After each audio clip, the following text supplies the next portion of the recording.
Welcome to Willow Healing Matters, the podcast. We are so excited to have you joining us on this journey where we explore different ways to empower your soul, whether it's healing in your kitchen or all the way up in the corporate world. Come with us as we look into different ways to heal your mind, body, and soul. Hey everyone, and welcome to Willow Healing Matters, the podcast now with video. I've upgraded my life, and Natalie's the first one I'm guinea pigging these on, so I'm very excited to introduce her. So, Natalie Viglione, I have to say it the Italian way, guides others through ancient wisdom and healing as a vibration medicine practitioner, combining her expertise as a flower essence alchemist, root cause protocol consultant, and master herbalist apprentice. Her healing work explores the transformative space where dimensions meet, weaving ancient wisdom with modern protocols to address every aspect of being physical, emotional, and spiritual. She's the founder of Awakening Magic and the Disrupt Now podcast, and which I'm going to drop that link in the show notes so you can find her, but it's awakeningmagic with a K.com. And together with her husband, Mark, they have created the Forge and Flow Sanctum that unites their complementary healing journeys. How awesome is that? They combine their unique expertise in vibrational medicine and a shared vision to help others retain vitality by honoring ancient wisdom while addressing modern challenges, creating a sanctuary where true healing can flourish. And you can check out the sanctum at forgeandflow.org. So we're going to join Natalie on her quest to celebrate the divine spirit as well as to awaken the organic magic, ushering forth a new era of enlightenment and healing. So a big welcome to the show, Natalie, and I'm excited to have you. Thank you, Catherine, and thanks for having me in the first video guest. I know. You, I'm guinea pigging all day today, so I hope they all work. But, you know, if everybody's listening to this, you'll know it did.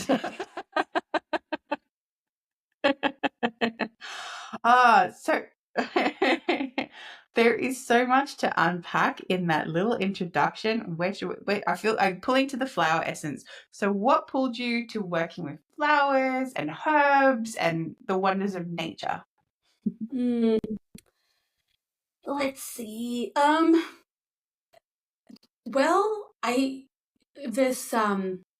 there's a moment I think that comes into my awareness, like very, like just vividly, as if I'm sitting in that chair, like right now.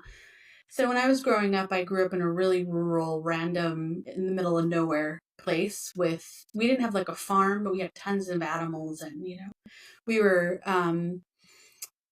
lucky enough to have like a lot of chickens, for example, which I adore. And I promise this is connected to flowers. Okay, But I like chickens too. so I would take my little chair, like I had a little chair, and I would take my little chair out and I put it in front of the chicken coop, like I was the guardian of the chicken coop. And I would literally guardian the chickens and the ducks and all the things that were in there. And so I mean, and I was young. I was like two or three. It was the toddler chair, the tiny little cute little chair. And that has just been me, since I was, born. This deep reverence and connection into the earth and into nature and with animals, and um, my my fundamental like adoration for plants and flowers really began like on a spiritual level, like a transmission frequency level, really was completely kicked off when I got like right around the time I got really ill, which was like in 2016-17. Ironically, at the same time that I left corporate to start my own mission.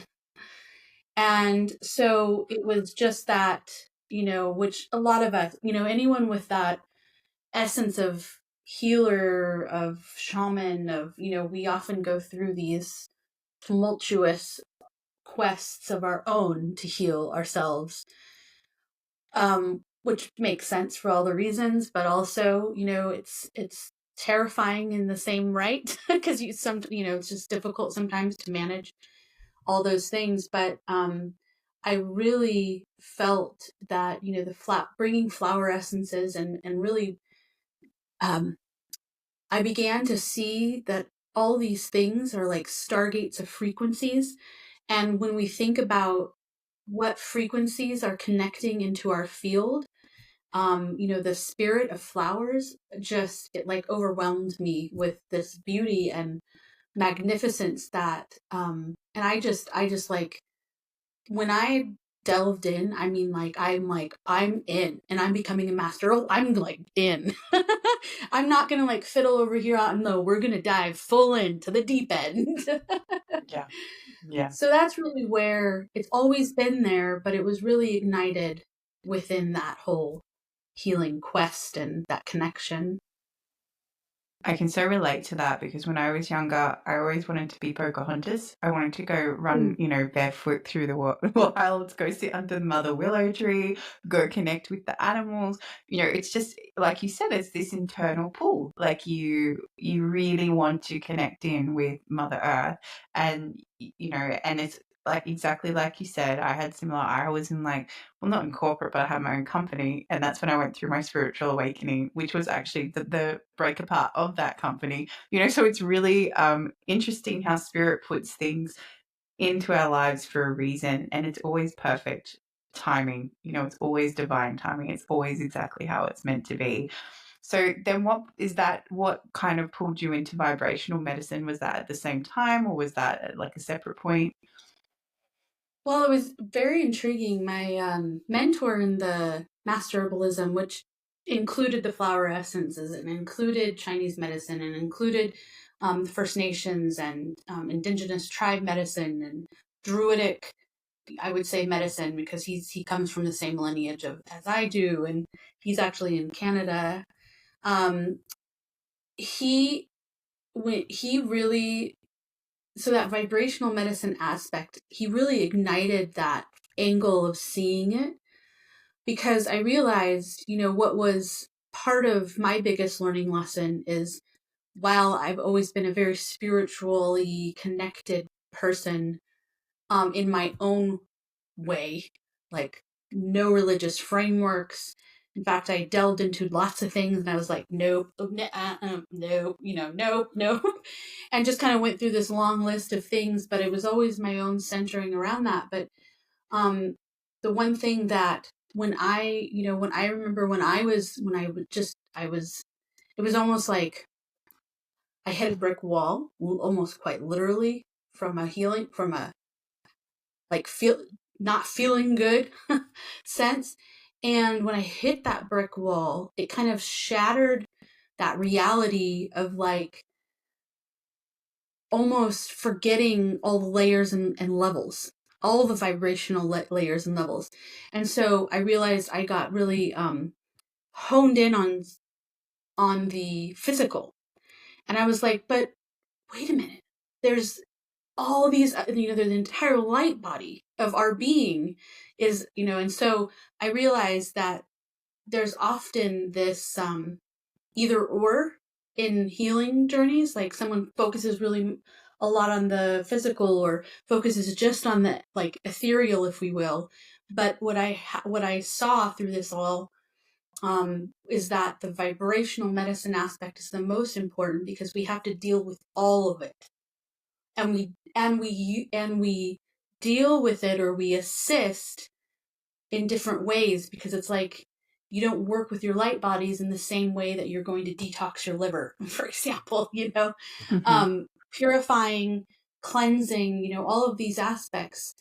I got very pulled into remembering it's every vibrational layer and level, and that is how we heal faster and get to the core faster, to balance, to harmonize.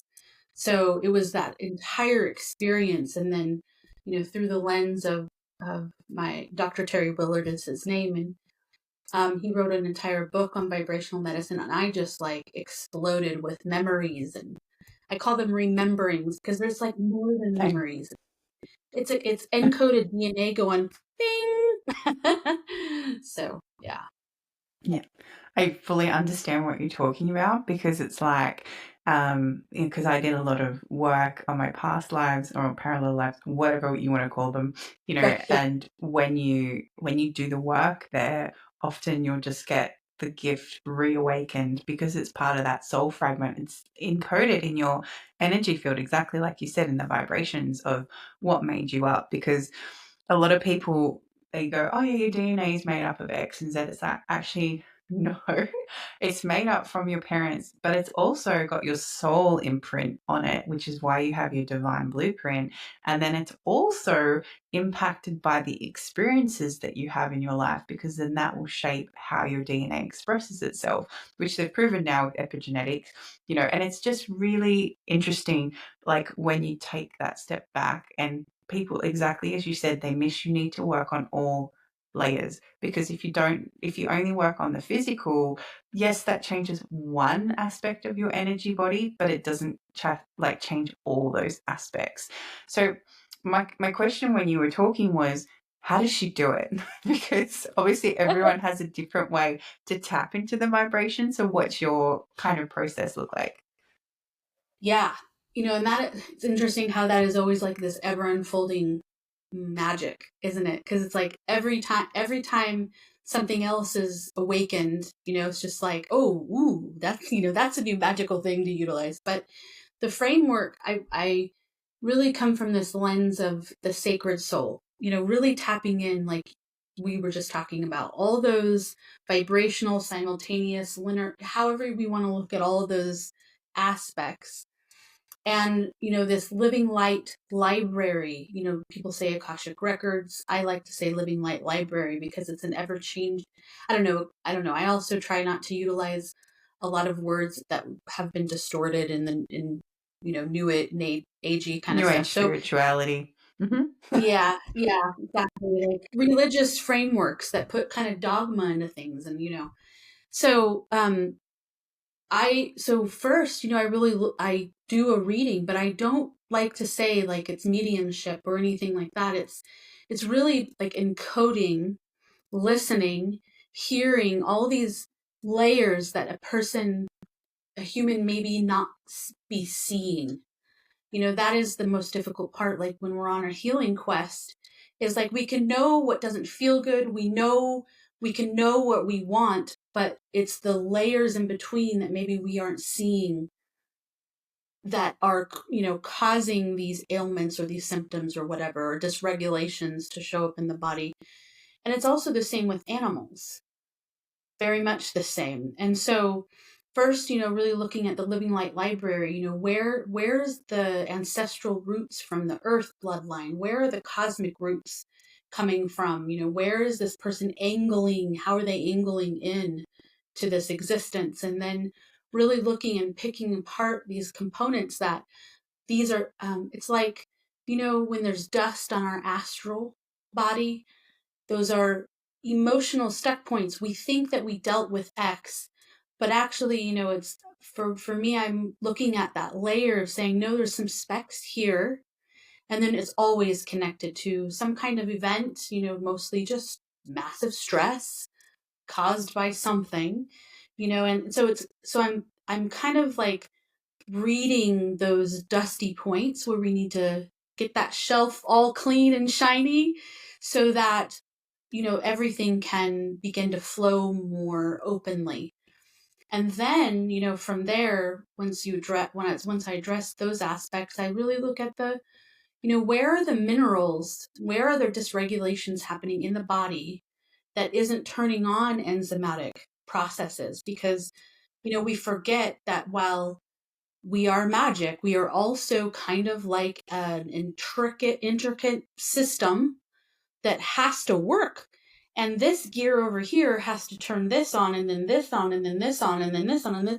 And if one thing is like, I can't do this anymore, sorry, then that causes a jamming in other parts. So it's literally taking us and like looking at it from, how do we turn things back on and clean things out?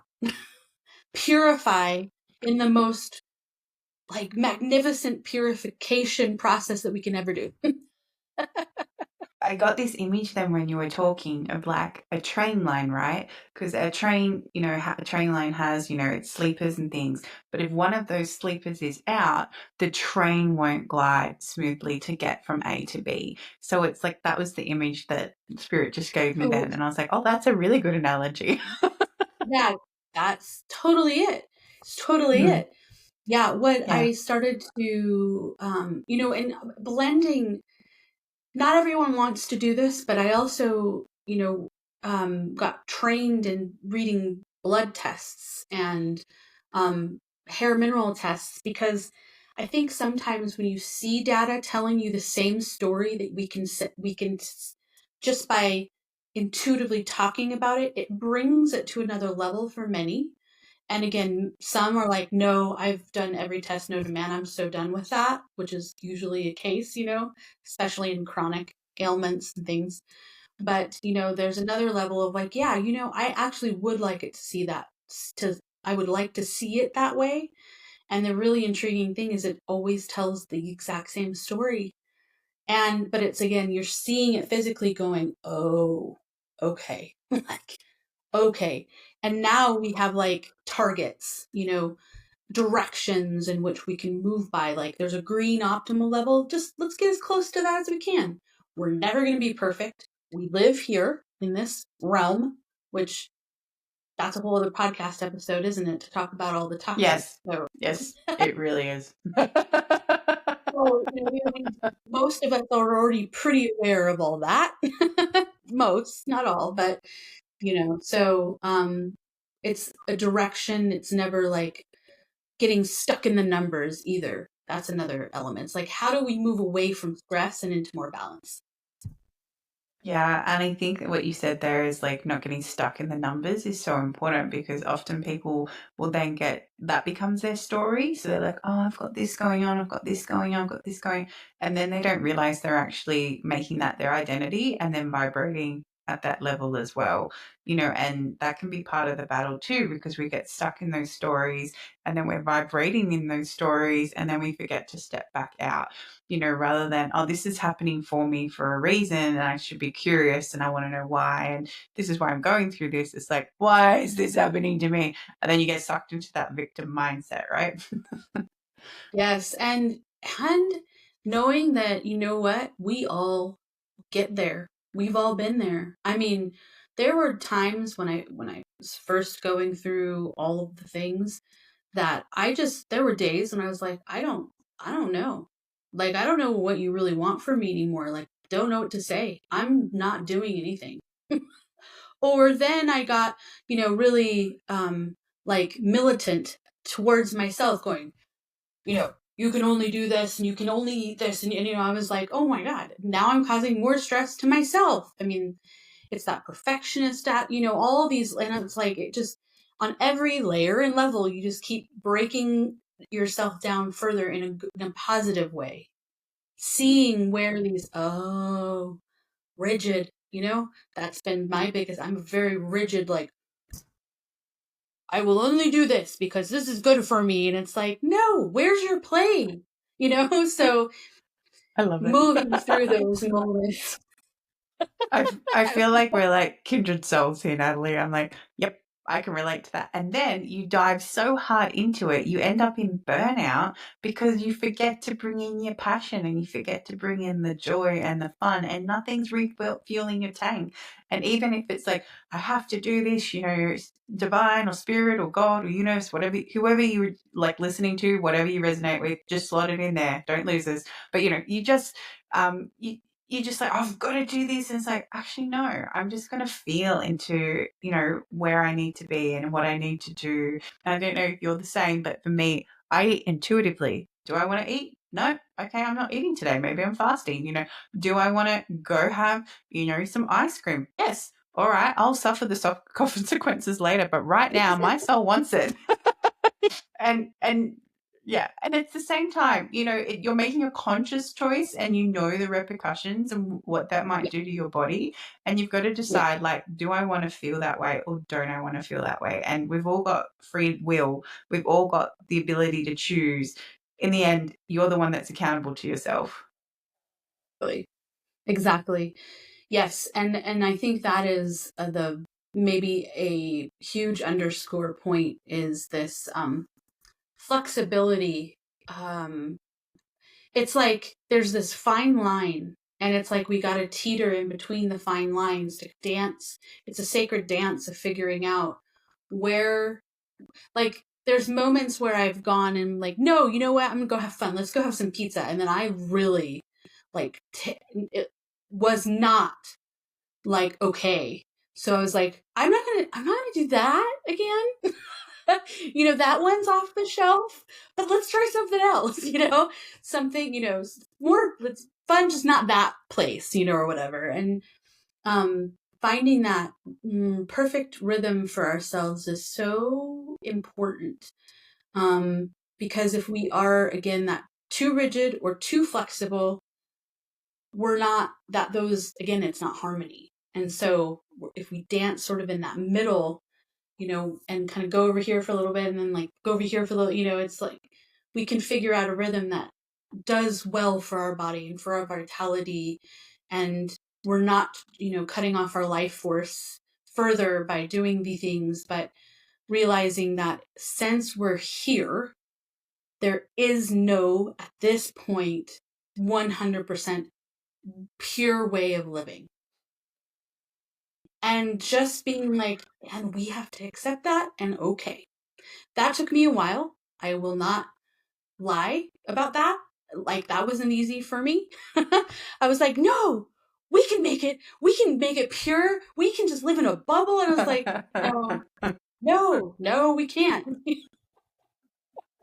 I think we've all been through that stage where we're like, no, I'm just going to stay in my house and protect myself from everything, but then it's like, well, then why are you here? You still have to live. You still have to have those human experiences. And if you don't go out and have them, spirit will turn it up when you do. you know? Totally. And while I think many of us um, either remember or feel in any way like there were timelines that we may have been a part of that where we were in a cave because like literally we had to be, or we had to be in the little cottage at the end of the forest. This is how I've had this vision of my in the Or crazily hiding in the witch at the end of the forest. forest. Yeah, yeah, because literally otherwise there's genocide to be met. So we're in a time now where that isn't helpful. Hiding isn't helpful for anybody, including ourselves. That doesn't help anything heal, doesn't help anything move forward, doesn't help anything in the unification aspect move, make progress around that unity consciousness. So while we all, probably many of us, long for that, that's not why we're here right now. And so it really does, I think this is where I've seen a very specific line to healer and the word warrior, which actually means protector and guardian.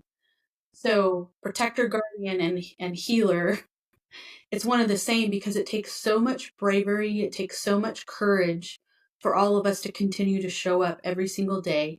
Like you, 5 a.m., your time, we're having this conversation, like this takes a lot of bravery. It really does.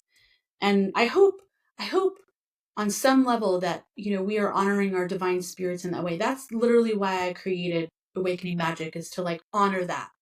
Like Yeah. revere yourself for doing those things. Don't forget that, because I just I've realized over these many many years that now in my 47th year how many years I spent in my early 20s and 30s like not really caring about my, not that I didn't care about myself, but I was not anchored in my body.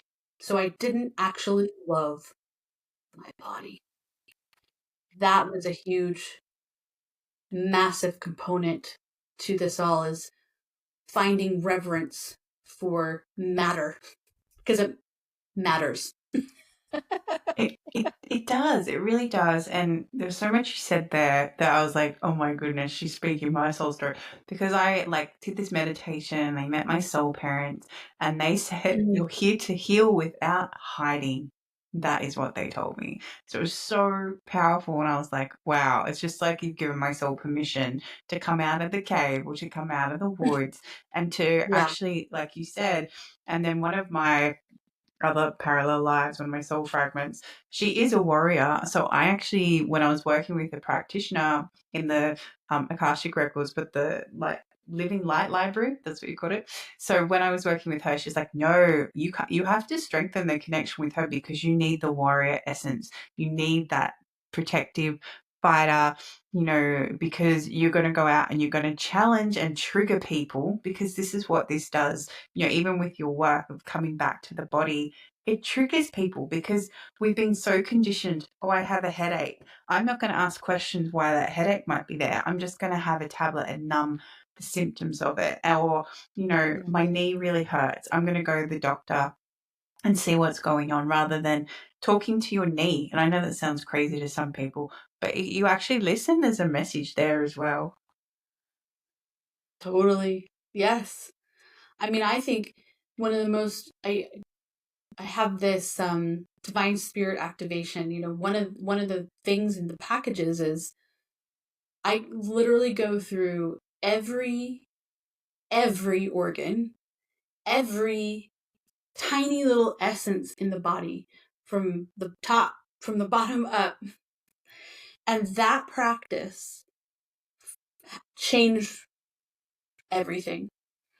It was like seeing, oh my God, the magnificence of what this is.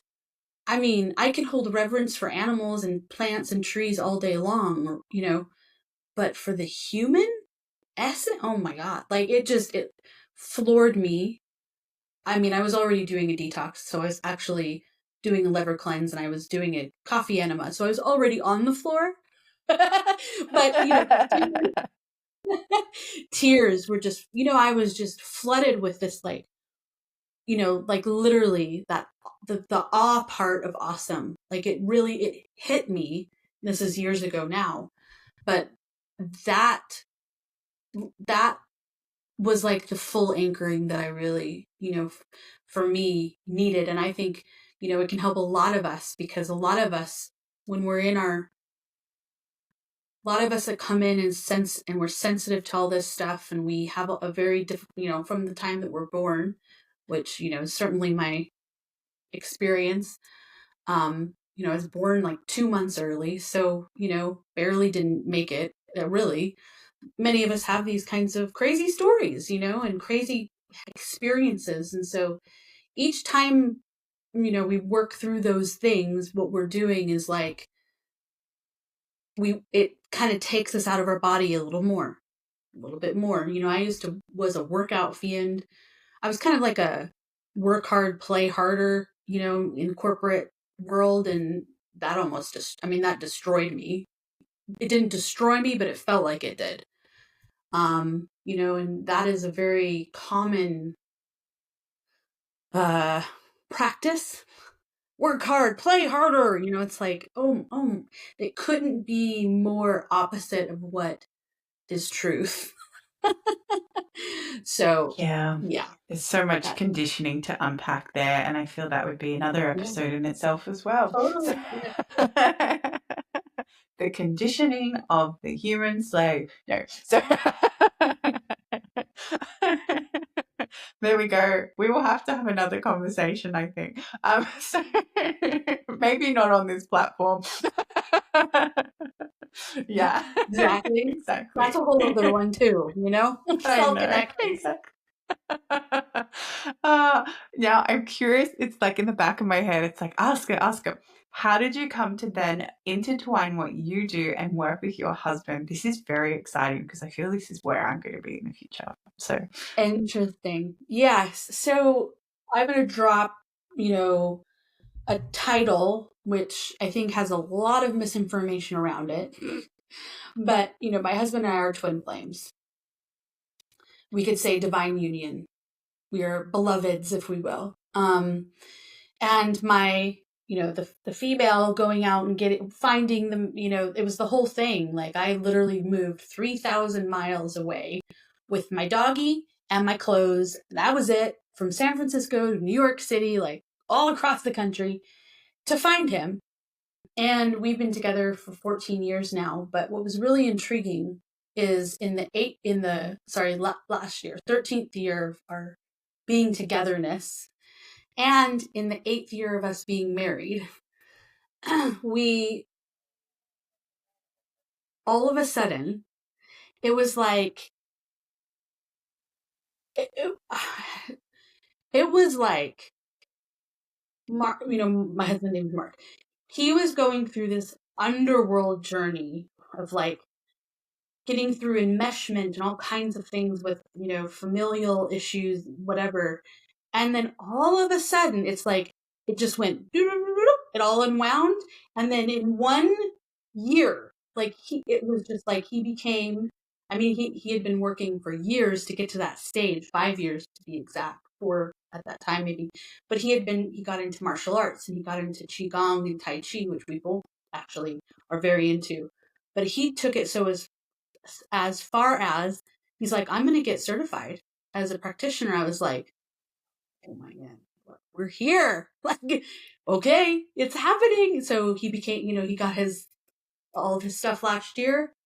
And then it was just like, all of a sudden, this whole Forge and Flow aspect came into play. And here we are, we're now like creating it. And then we also got land, and we are building our home, well, trying. And in that home, we're calling it One Song Grove, we're going to build a mini, like, sanctum, a place for people to come heal, but not just people, animals, fur babies, because we're very content being dogs and cats live longer. It's a huge thing. So that's all commencing, and this is our 9th year of being married, so it's a completion year. It's Yes, I was going all to say end of a happening cycle, new things. exactly. And so in the next couple of months, we'll be on the land, in the things, doing our things. It's been, I mean, magical, difficult, long. It's been arduous at times, because it's like, when I really feel like it's like it's a helix.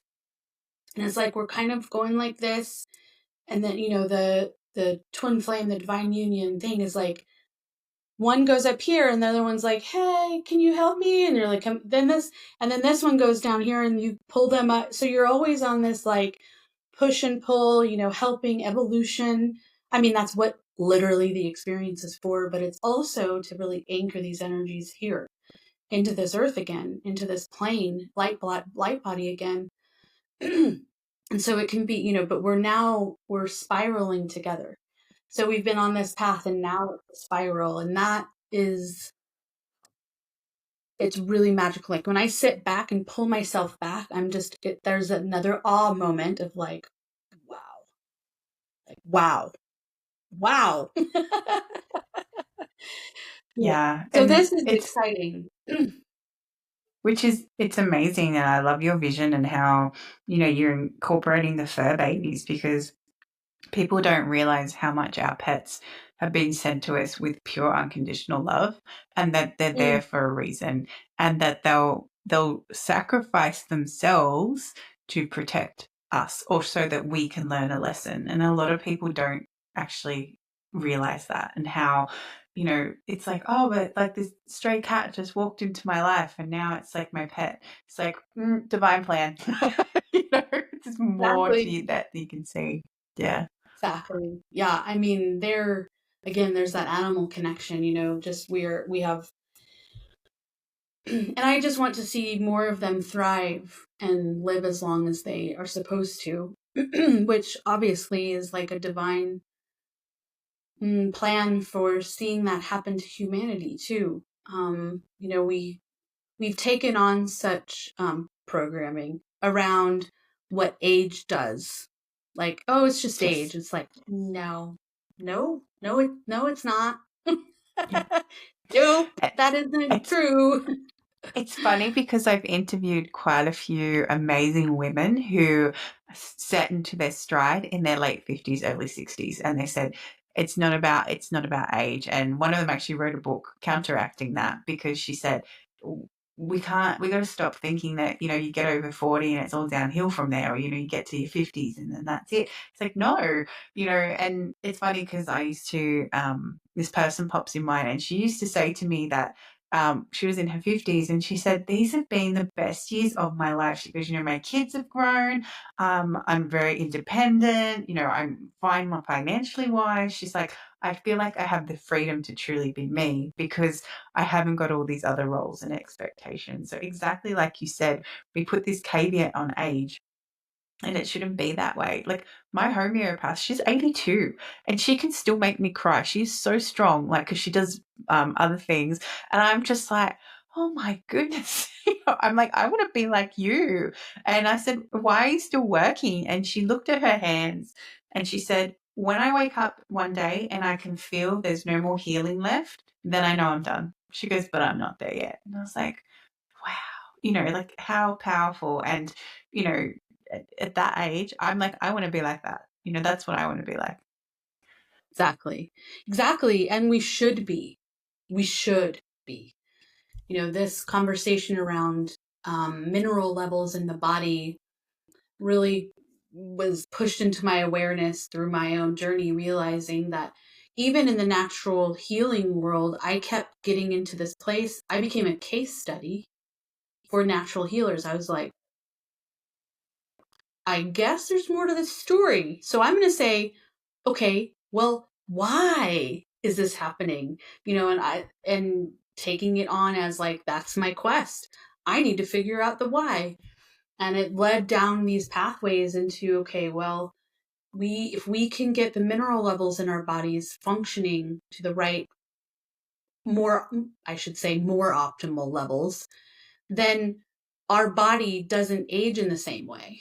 So it's literally all connected to all of that. It's just, where is there dysregulation? Where is there, parts that are dysfunctioning that can just, if it gets what it needs, it's like putting the perfect little recipe in there and it's like, oh, thank you. That's all I needed. A little oil over here, now we can get going. Let's go, It's like, and that is this process of turning things back on and on. And so you can imagine, like, when your body let's just, the metabolic process is literally making and using energy efficiently, and then bringing, like, having the exhaust system working perfectly so that you can make energy and then let go in the proper rhythm, sacred rhythm way.